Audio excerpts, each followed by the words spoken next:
대상관계 이론과 실제, 자기와 타자. 일부, 서론. 사랑과 우정, 경쟁관계와 더불어 우리는 우리 내면에 복잡한 관계를 가지고 있습니다. 이런 관계는 정적인 이미지가 아니라 우리 자신에 대한 느낌과 우리가 다른 사람을 대하는 방식에 강력한 영향을 미칩니다. 주위 사람 또한 우리 내면에서 우리에게 영향을 미치죠. 이러한 내적 관계와 외적 관계에 대한 탐색은 대상 관계 이론이라 불리는 지식 체계의 성장을 가져왔습니다. 발달적 측면에서 보면 우리는 미분화 상태에서 시작하며 우리 자신을 환경에서 분리할 수 없습니다. 우리는 우리를 돌보는 사람, 즉 부모와의 관계에서 우리가 누구인지 점차 알게 됩니다. 우리는 처음에 바로 우리의 생존을 위해 의존하고 있는 이들로부터 분리된 개체로서 자신을 인식할 수 없습니다. 우리 존재의 단독성과 작은 상태가 두렵기 때문에 우리는 양육자에게서 사랑과 돌봄을 받음으로써 용기를 얻는 것이 필요합니다.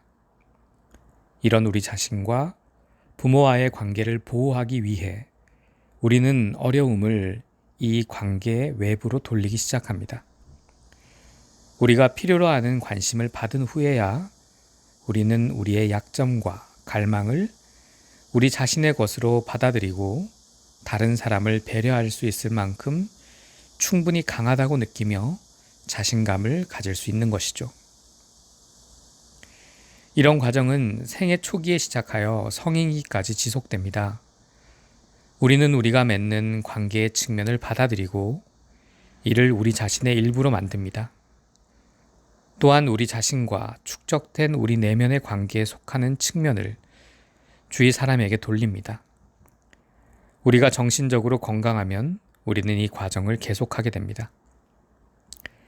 사람들이 정신적으로 건강하지 못하면 이런 내면화와 외현화는 반복적이거나 극단적인 유형에 빠지거나 고착됩니다.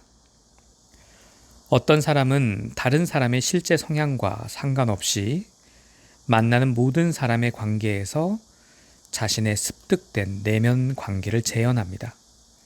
또 어떤 사람은 철저하게 자신을 격리시켜 그 어느 누구와도 관계를 맺을 수 없거나 관심을 가지지 못합니다.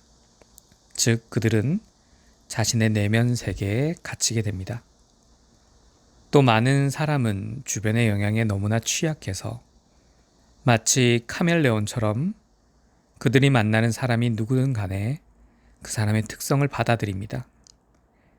이들은 안정된 정체성 혹은 자기를 확립할 수 없습니다. 대상관계 이론은 건강한 아동과 성인 및 환자의 이러한 내적 관계와 외적 관계에 관한 연구입니다. 지난 30년 동안 대상관계 연구자는 정신분석에 새로운 생명을 불어넣었습니다. 이 이론의 개념은 즉시성과 유용성의 측면에서 매우 강력하며 정신분석뿐만 아니라 심리치료와 집단치료, 가족치료와 병원 관리에까지 확산되어 영향을 미치고 있습니다. 다른 분야와 마찬가지로 정신건강 실무자 사이에는 자연스러운 경쟁이 있습니다. 이런 경쟁 심리는 대상관계 이론을 새로운 학파 혹은 이단적인 이론이라고 부르며 주류에서 떼어놓으려는 경향을 조장했습니다. 이와 유사한 현상으로 자아심리학, 에고사이컬러지는 한때 이단으로 간주되었고 자기심리학, 셀프 사이컬러지는 현재 주류에서 벗어나 있는 것으로 흔히 기술되고 있습니다. 어떤 임상 전문가는 대상관계 이론은 새로운 이론이 아니고 고전 이론의 한 부분을 재구성하고 정교화시킨 것에 불과하다고 주장합니다. 지식은 소유하고 통제하고 파생 집단으로 기속시킬 수 있는 것이 아니고 어떤 학파나 학문 분야의 제한된 테두리 안에 깔끔하게 가둘 수 있는 것이 아닙니다. 다른 지식체계와 마찬가지로 대상 관계 이론은 고려할 만한 가치가 있는 일련의 사상입니다. 이제 대인간 기능과 심리 내적 기능을 탐색하려는 지적인 시도의 초점을 자기와 대상의 개념에 두려고 합니다. 대상 관계 연구의 시작은 자기와 대상이라는 이 기본 개념에서 비롯되었습니다. 제1부에서 나는 또한 자아에 대해서 논의하고자 합니다. 자아는 우리의 내적, 외적 자기 경험과 대상 경험을 통합하고 변별합니다. 1장 대상. 대상, 오브젝트는 사랑이나 미움을 받는 사람이나 장소, 사물, 그리고 환상을 의미합니다. 어떤 사람은 대상이라는 단어를 쓰면 그 단어를 사람에게 쓰면 비인격화하는 느낌이 들고 불쾌하고 부정확하다고 여깁니다. 그러나 이 용어는 계속 광범위하게 사용되고 있습니다. 이 용어를 소개한 사람은 프로이트입니다. 성욕에 관한 3편의 에세이에서 그는 도착 현상을 연구했습니다. 그는 사람들이 어떻게 신발이나 스타킹과 같은 대상을 마치 성적 상대나 사랑하는 사람인 것처럼 관계할 수 있는지를 밝혀냈습니다.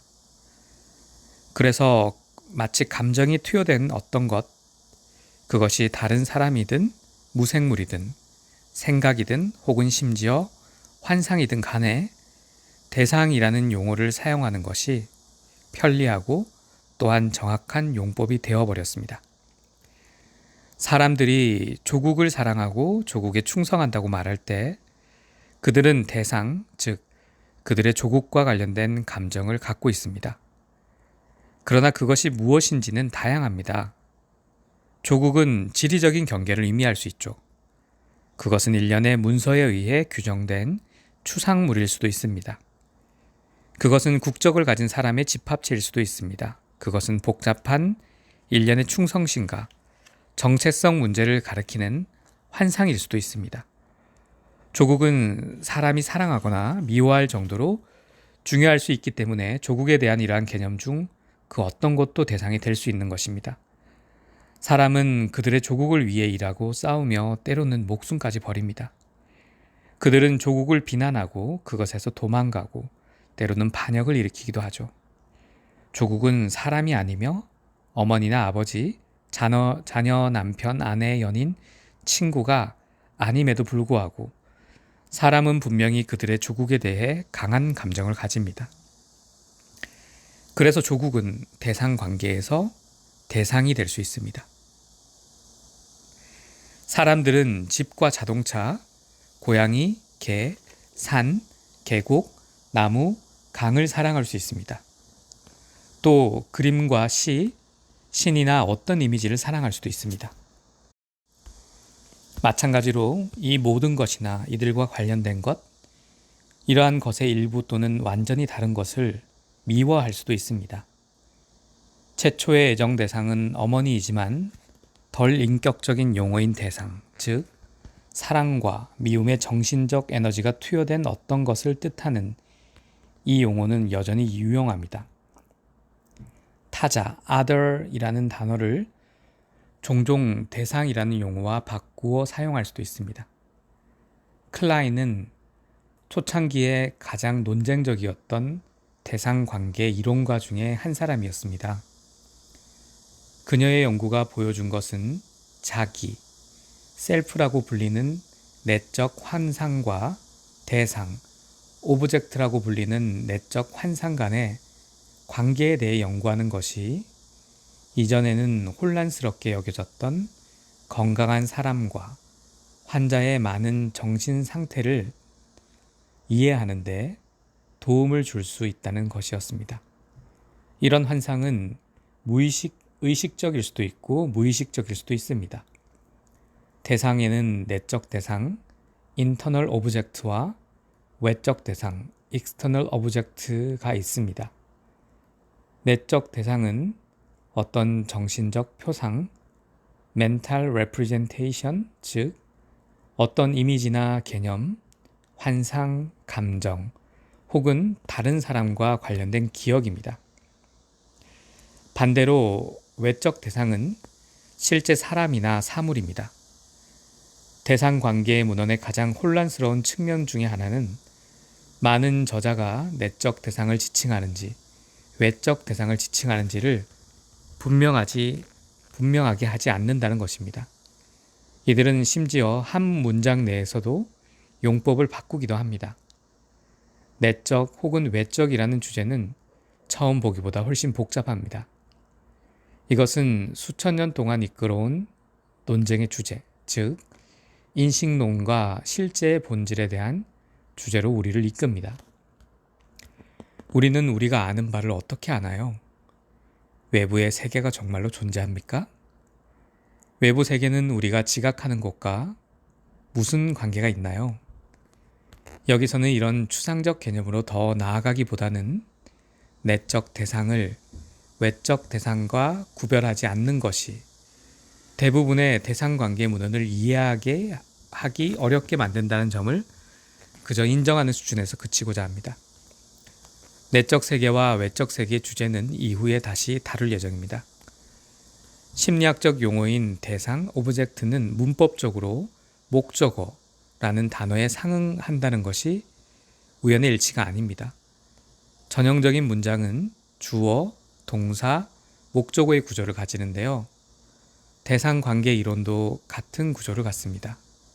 주어인 자기가 있고 동사인 사랑하거나 미워하는 감정 상태가 있고 그리고 그 사랑이나 미움의 대상이 있습니다. 이 단순화된 문법적 구조는 주어와 목적어 사이에 명확한 구별이 없는 심리적 상태를 연구하는 데 특히 유용합니다. 이러한 심리적인 상태는 아동의 언어 발달과 경험을 문법적 질서에 맞춰 구성하는 능력에 앞섭니다. 즉 이런 상태는 언어 이전의 경험인 것이죠. 자기, 대상, 혼동에 대해서는 이 책 전반에 걸쳐 좀 더 많이 논의될 것입니다. 대상은 정서적인 에너지, 즉 애정이나 증오 또는 애정과 증오에 좀 더 조절된 결합이 투여된 사람이나 장소, 사물, 개념, 환상 또는 기억입니다. 외적 대상은 정서적 에너지가 투여된 사람이나 장소 또는 사물입니다. 내적 대상은 사람이나 장소 또는 사물과 관련된 개념이나 환상이나 기억입니다.